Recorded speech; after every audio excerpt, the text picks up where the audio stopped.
Écoutez, on a perdu, en 15 ans, Arcelor, leader mondial de l'acier. Péchinet, leader mondial de l'aluminium. Alstom, un des leaders mondiaux de l'énergie. Technip, un des leaders dans l'oil and gas. Lafarge, le ciment donné aux Suisses. Alcatel, détruit, vendu à Nokia. On aurait pu racheter Nokia, on était plus haut qu'eux. Je ne vous parle même pas de Essilor. Lui, le souverainiste, estime que l'État aurait dû empêcher Sanofi de vendre l'emblématique petite boîte jaune aux Américains.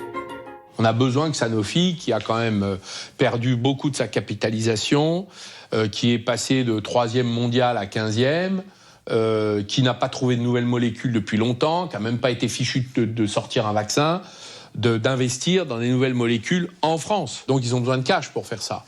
Donc moi je ne suis pas pour qu'on bloque toute forme de vente. Je suis pour qu'on empêche les Américains de continuer à faire leur shopping dans notre économie en toute impunité. Parce qu'on le regrettera. 2012, en France, on comptait en moyenne 326 médecins pour 100 000 habitants. 10 ans plus tard, on n'en compte plus que 318. Et voici la façon dont ils se répartissent sur le territoire. Plus c'est clair, moins la densité de médecins est importante. Le diagnostic est simple. Les Français ont de moins en moins de médecins à leur disposition et ils sont mal répartis. Problème, ça ne va pas aller en s'arrangeant. Le pronostic annonce que la situation va se dégrader jusqu'en 2028.